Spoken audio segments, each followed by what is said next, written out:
Hello, my name is Þórkatla. And I'm Sigrún. My name is Brynjar. And my name is Jana. And you're listening to Crime Zoom.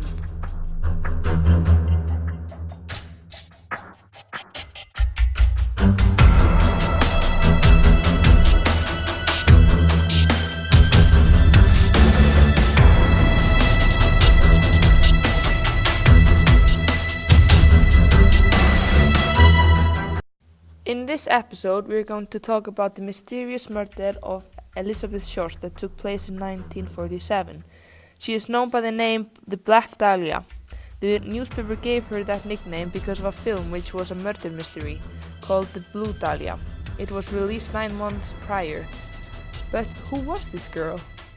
Elizabeth Short was born on July 29th in 1924 in Hyde Park, Massachusetts in the United States. She grew up in Medford, Massachusetts with her mother and 4 sisters. Her father left them in 1929 during the Great Depression in the USA. In fact, he faked a suicide by leaving his car near a bridge. He contacted Elizabeth's mother later on, but she didn't want anything to do with him, understandably. Anyways, Elizabeth was described as a beautiful girl who was always pretty mature for her age. She was into acting, which led her going to California to achieve her dreams to be a movie star. At that point, she was in her early 20s.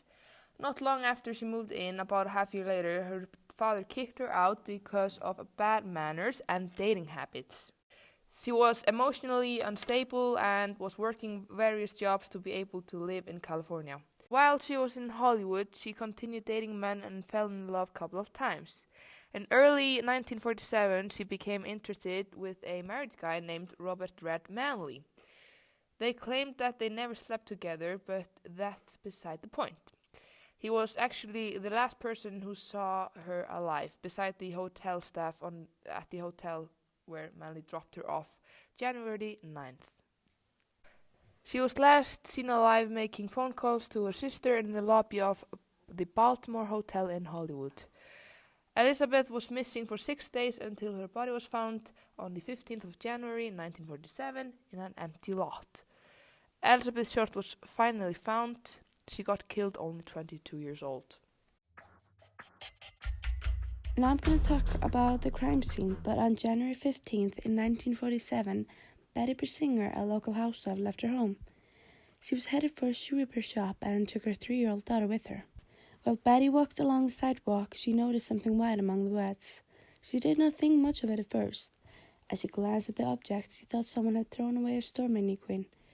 It seemed like an odd object to throw away, and it was even stranger that it had been separated into halves. Betty continued to walk forward, but yet something drew her attention. Upon closer inspection, she realized that mannequin was not a mannequin at all. It was actually a woman who had been severed in half. Betty gave a panicked scream and led her daughter away from the gruesome sight. She quickly rushed to a nearby house to call the police. Officer Frank Perkins and Will Fitzgerald arrived to the scene within minutes. When they noticed the naked body of a woman who had been cut in half, they were able to confirm Betty Singer's story and immediately called for backup.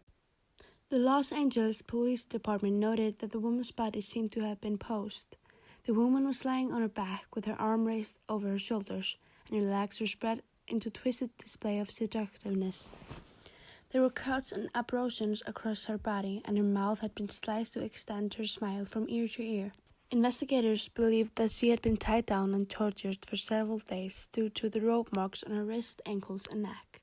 Her naked body had been cleanly sliced in half just above the waist. There were no blood present on the woman's body, and there was none on the grass beneath her either. Investigators determined that she must have been killed elsewhere, cleaned of blood, and then dumped in the vacant lot overnight. While the LAPD had to frequently investigate homicides, the horrible nature of this case made it top priority. It was just not every day that a woman was found severed in two next to the sidewalk. Captain John Donahoe assigned 2 senior detectives to the case. Detective Sergeant Harry Hansen and Detective Finnish Brown. By this time, Hansen and Brown received the orders and arrived at the scene. News of the gruesome murder had already spread. The crime scene was teeming with reporters, photographers, and crowd of curious people. Hansen was furious at the civilians, and careless officers were trampling the crime scene and destroying evidence, so he ordered the public to immediately clear the area. While the detectives investigated the crime scene, the woman's body was transported to the Los Angeles County morgue. The LAPD wanted to identify her as quickly as possible. They lifted her fingerprints and needed to safely send them to the FBI headquarters in Washington, D.C. However, several winter storms at the time had potential to delay the identification request for up a week. That was way too much time to waste on a homicide investigation. While the FBI was identifying Elizabeth Short, her body was being examined in the coroner's office. The autopsy revealed multiple lacerations to the face and the head. There was no sperm present on the body because the killer had washed the body clean. There were numerous cuts in the crisscross pattern over her pubic area, and her pubic hair had been removed by hand. Most of the damage done seemed to have been postmortem, including the severing of the victim's body at her waist. The official cause of death was hemorrhage and shock due to concussion of the brain and laceration of the face. The investigation begins. The Herald Express had breaking information on the case, and the LAPD had identified the victim. However, the sympathetic relationship between the paper and the LAPD began to shift. William Randolph Hearst, owner of the Herald Express, was incredibly wealthy and stable reporters who had discovered leads and valuable evidence on Elizabeth Short's case. He was willing to share this crucial information to the LAPD, but for a price.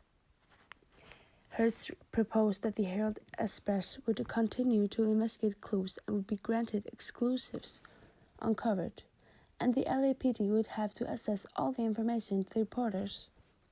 While LAPD Captain Donahoe was not especially happy with these terms, he was desperate for information on the case and took the offer.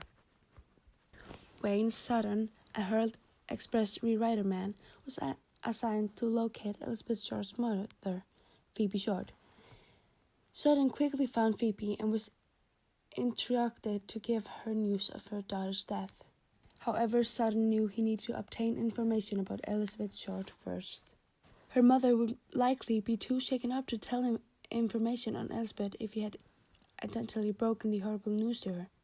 Sutton received information about Elizabeth Short by faking that she had won a beauty contest in Los Angeles. Phoebe loved to talk about her beauty daughter and was willing to tell Sutton everything he had to know. Once he had received his information, Sutton's boss instructed him to tell Phoebe the brutal truth. Phoebe Short did not believe him. She could not fathom that her daughter was dead, let alone murdered. The LAPD had to contain local Medford cops and send them to the Short residence to tell Phoebe the story in person before she would have to accept the news. The Herald Express was soon swamped with anonymous reporters and tips, some of which actually proved to be useful. One anonymous caller told the reporters that Elizabeth had kept a photo album of herself and friends in a trunk. The trunk had gone missing during a shipment from Chicago to Los Angeles. However, the Herald Express was determined to relocate it. They found it in a Greyhound Express station in downtown Los Angeles. They would finally be able to illustrate Elizabeth Short's story with photos of herself, her friends, and her lovers. On January 17, 1947, a photograph of Elizabeth Short appeared on the front page of the Herald Express. The paper had referred as her to the Black Delhia, a name that would still stick to almost 70 years later. I'm gonna go into the investigation, evidence, and suspects. There were two main theories at first on Elizabeth Short's killer when the investigation was on. Þórkatla will be telling us about the other theories later on, but the first theory was that Elizabeth had never met her killer, and the second theory was that she knew him beforehand. According to John Douglas, an FBI criminal profiler and author, he believed that the killer must have known Elizabeth and had some emotional attachment to her. He thinks that the killer wanted the world to see the wrongdoing that he believed she had done to him by leaving the body on public display. According to Dr. Paul DeRiver, after writing a series of articles about this, he thinks that the killer was a sadist who wanted to dominate Elizabeth. DeRiver suggested that during the murder, he had an opportunity to pump up effect from two sources, from his own sense of power and in overcoming the resistance of another. He also thinks that the killer might have been a necrophiliac. On January 23, 1947, the first incoming evidence came in, and it was a call from a man to the examiner claiming to be Elizabeth's killer. He was upset with the way the story was being told in the papers. To prove his claim, he mailed Elizabeth's belongings. The package included Elizabeth's birth certificate, business cards, photographs, and an address book with the name Mark Hansen, which was a prime suspect in her murder because he had allowed Elizabeth to stay with him in the past.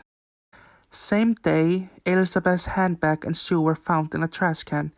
It was found few miles away where her body was found.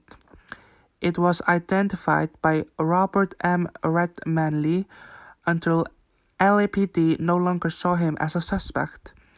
More letters began pouring, and the Herald Express got a letter formulated from magazine clipping, and it says, "To Los Angeles Herald Express, I will give up in Delhia killing if I get 10 years. Don't try to find me." The LAPD received many anonymous tips, mainly calls. Most of them seemed to be hoaxes, though. The newspaper offices handed the letters they had received to the LAPD, and they told that these letters seemed to be from the killer and that he was trying to taunt the LAPD detectives. Everything that was sent to the LAPD had been rinsed with gasoline, so they were unable to lift any fingerprints off the evidence. Many of the letters gave false information and were not very helpful in solving the case. There were a lot of suspects in this case. By June 1947, there was a list of 75 suspects. By December 1948, the suspect list got up to 192. 60 people confessed to the Elizabeth murder, but only 22 people were considered viable suspects. New suspects had been added while some of the original 22 suspects were discounted. The first suspect in the case was Robert Redmanley. He was one of the last people to see Elizabeth alive. Because of his solid alibi and he passed 2 lie detector tests, the LAPD let him go. Okay, so to complete this podcast, we're going to talk about the theories about the murder. The first theory about the murder is that it was a possible serial killer, but it is suspected that Elizabeth Short was connected to a murder that happened in 1946, when parts of a 6-year-old girl's body named Susan Degnan was found in the sewers after she was kidnapped. Her body had been dismembered like Elizabeth's and also drained of blood. 2 people were arrested for the murder of the girl. The first one was a janitor at the building where they lived, but he was later released. The other one, William Harness, was arrested for a burglary in the neighborhood and confessed to killing her after a series of interrogations. It was suspected that he had killed Elizabeth too, but it was later brought to light that he was serving time when the murder of Elizabeth Short had happened. Some say that William is wrongly accused of the murder of the girl and the serial killer, both of Susan Degnan and Elizabeth Short, had never been found. The second theory is that it was a possible police cover-up, because at the time that the case was still open, a journalist named Agnes Underwood was put on the case to investigate. Agnes interviewed the first suspect in Elizabeth's murder, Robert M. Manley, and she wrote a piece on the murder of the Black Dahlia and put it in the paper. The next morning, she was immediately put off the case. She tried to get back on the case, but was immediately put off the case again. The theory is that Agnes was so close to finding the murderer that the LAPD got her off the case. If the LAPD was trying to protect the killer, wouldn't they try to get her off the case as fast as they possibly could? That's the question. Another theory is in 1949, and the case was still open, and people were trying to find out who the killer was. In 1949, the jury started to investigate the murder of Elizabeth Short with police corruption or cover-up in mind. They did not have a suspect, but after reading the evidence for the murder, they named Leslie Dillon as the main suspect, but he never went to trial. First, because Dillon had been illegally detained, and secondly, there was enough evidence that tied him to the murder. The third theory that we found was that the killer was a woman, but sometime after the murder of the Black Dahlia, they wanted to check all possibilities for what the murderer looked like and who he was. One of the theories that the psychologist named Alice Laver put out there was that a woman named Alexandra Partika was the murderer. She was the wife of Walter Bailey, which was suspected for the murder as well, and they lived only a short distance from where the Black Dahlia was found. The fourth and the last theory is about that the murderers sent coded clues to both the police and newspapers after the Black Dahlia was murdered. In the clues, it is said that a man named Ed Burns is the killer. The man who made the website that I have my resources from has very much to say about Burns being the murderer. Burns originally had an alibi for the time of the murder, but it was later considered that he had an alias for the murder, which was Barnes. But he also had another alias that was Maurice, which later came to be Elizabeth Short's boyfriend at the time, but Ed Burns was married. His wife said he had been home in California while the murder was committed, but so the police later investigated him, but he had skipped town. Later he was arrested and questioned, but with no luck. So that concludes the podcast. We thank you for listening, and we see you in the next episode.